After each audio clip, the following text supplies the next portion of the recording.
Why did you mute me? Okay, let's take this from the start again. Anders, are you here? Share me. Hey. Anders, he's my wingman.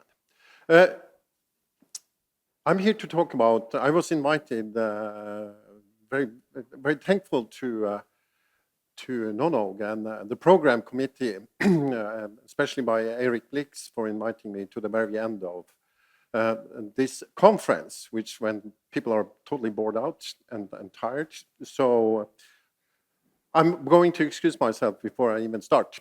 But anyways, I used to be the managing director of the Trade Association until 1st of August. So now I'm continuing as a special advisor. Well, technically, I'm only an advisor, but people who know me think I'm very special. So that's why I use the title special advisor. We have a bold ambition in the Trade Association. It's trying to think beyond ourselves and our own needs. And I'll explain a little bit of what that implies. But most importantly, it's about building an ecosystem where everybody is represented in the ecosystem. Everybody from who owns a piece of land where you build some physical infrastructure to build a home over the internet or to GPUs or whatever your digital infrastructure requires. And that becomes that's quite a challenge to try to make this, to think some kind of autonomy in the whole thing.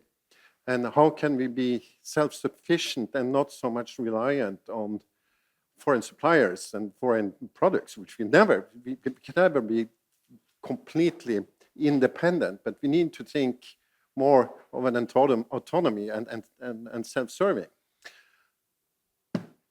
So I was asking one of the chatbots yesterday, late night when I was trying to get this presentation ready. So, okay, guys, can I tell a joke to a company like this?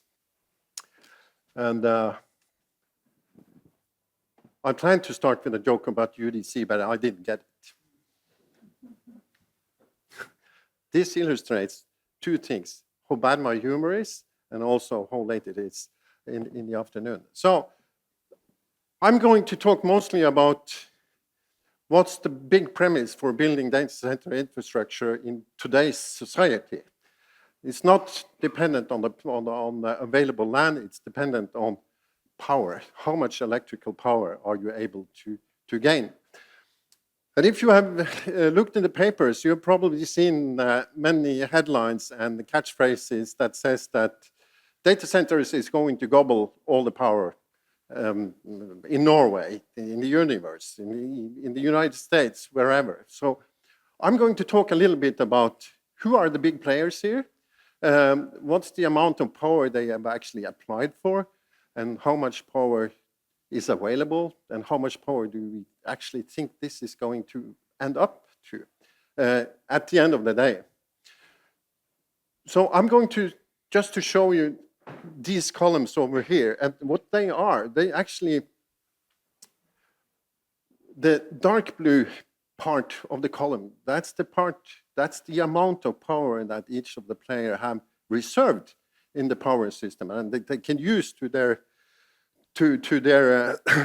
according to their needs.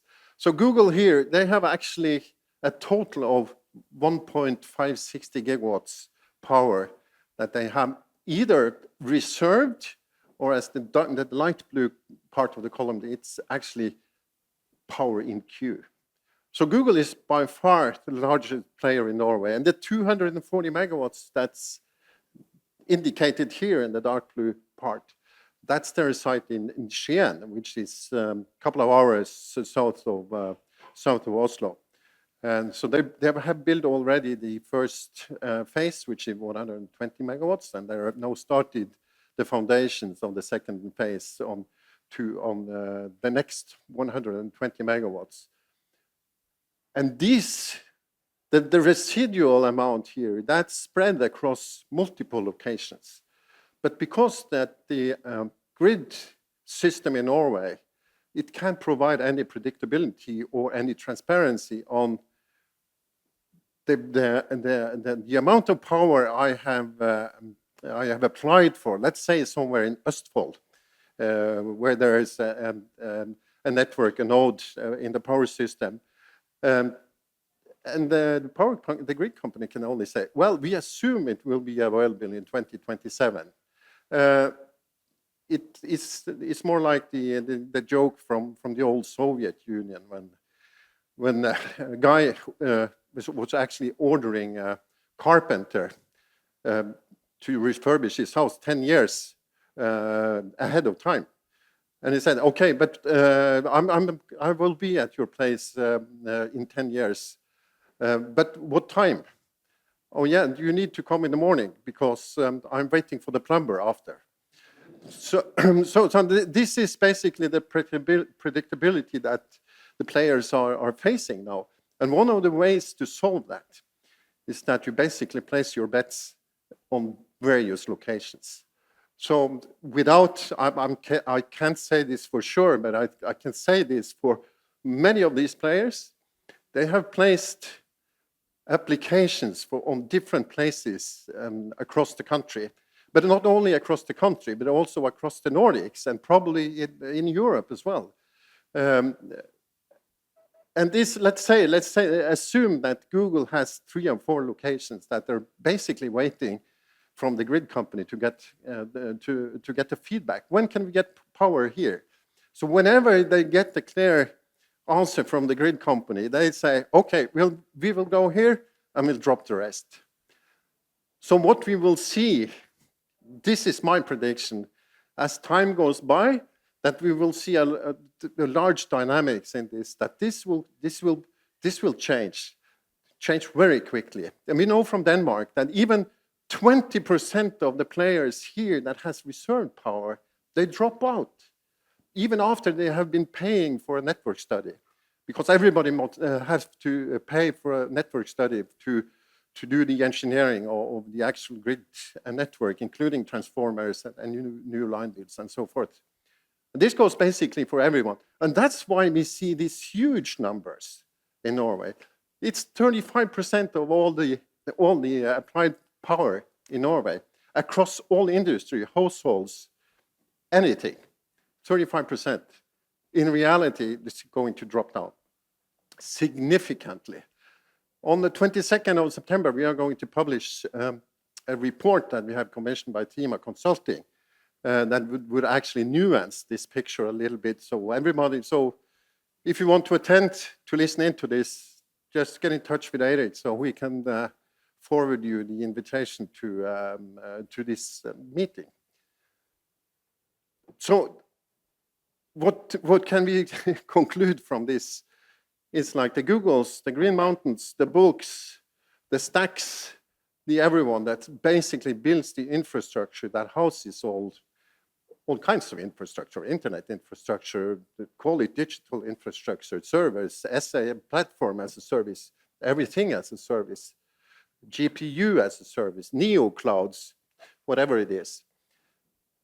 This is really dependent on how quick they get the power. And this is basically the competitive edge that every country tries to leverage on. But every country has their own monopolistic grid operators that it's really hard to get a good grip on and get a good, call it a good deal. There's no art of the deal in that perspective. So why do we want to attract data centers to Norway? I think that Norway has a fantastic industrial opportunity to build an ecosystem, build a supply chain or a supplier chain that can be significant. And if we extend it a little more and also think back to the early 1970s when Norway got into the oil era, we started from absolutely zero competence, skills, and industry on the oil service industry. Today we are on top of the world, even though if this is in a sunset, the oil industry is in a sunset. But my question is, why can't we build a similar industry for building and operating digital infrastructure in Norway. We have all the people. We don't have all the people we need to drive the big construction project, as you see here. But we think that there will be a constant period of ramping up projects all the way until 2031, unless there's something happening that we don't foresee now. Like, is this a bubble we're living in? When does it pop? Are we going to re-enter into the dot-com era? I don't know. Who lives will see. Going to talk a little bit about connectivity, because we also organize all the major transport network operators in Norway, including all the subsea cable operators, Altibox, Tampnet, Bulk, and also some of the smaller domestic cable operators. We see that the need for transatlantic capacity, that's not going to be satisfied anytime soon. But this idea here, the dotted line here, was planned to go from Norway to Canada. 1 year ago, that was basically, nobody believed in that, because why should you bring a cable from nowhere to nowhere? Or Norway to nowhere, or the other way around. So, but today, the political landscape we're living in now, that has suddenly become much more realistic and thinkable and doable.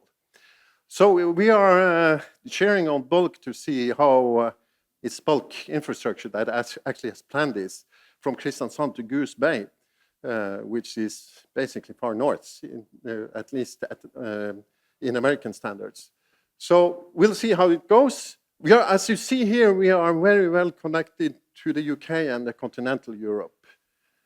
But I will say that everything north of Bergen, that's basically, yeah, we're stuck with some aged, fragmented transport infrastructure. Well, not quite, because we have some domestic subsea festoon operators.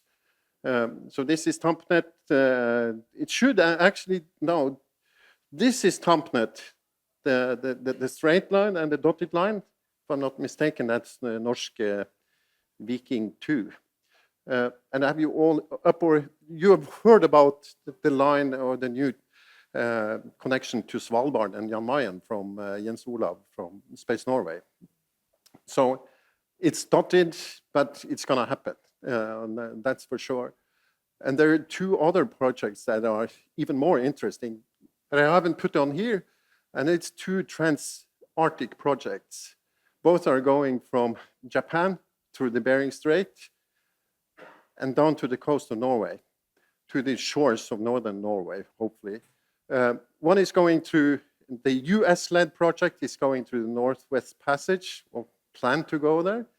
And the other one, which is led by the Swedes, is planning to go across the North Pole, past Svalbard Islands, and also land in Norway. And that would, if that lands in the northern part of Norway, that would fundamentally change the dynamics of how we connect Europe and Asia. Because now the majority of all Europe and Asian communication goes from the Mediterranean Ocean through the Red Sea to all the Chinese countries. We are trying to offer a shorter route. It's actually shorter, but it's more complicated because you have to cross the North Pole. But in the era of climate change, for once it helps us. And this is very ironic, so please. So breaking through the ice would become even more and more easy for each year. So actually, I think those projects are feasible and doable, but they will never see the light of day before 2030.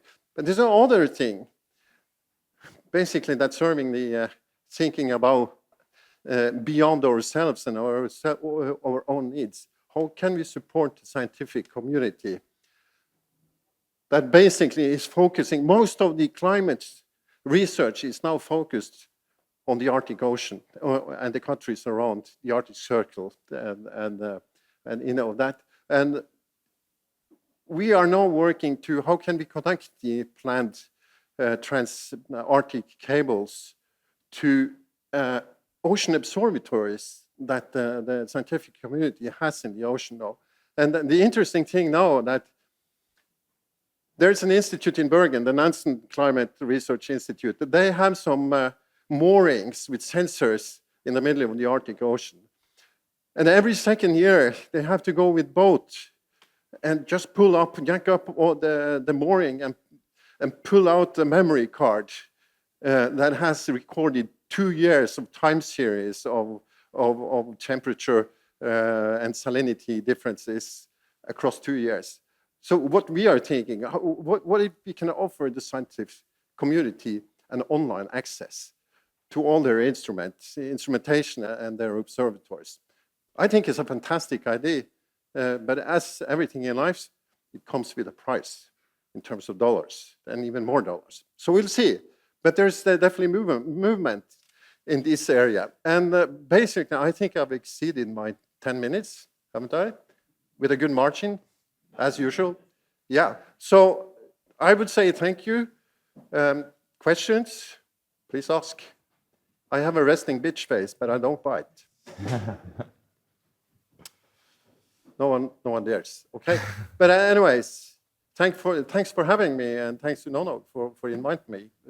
Thank you for joining us. Thank you. Very interesting.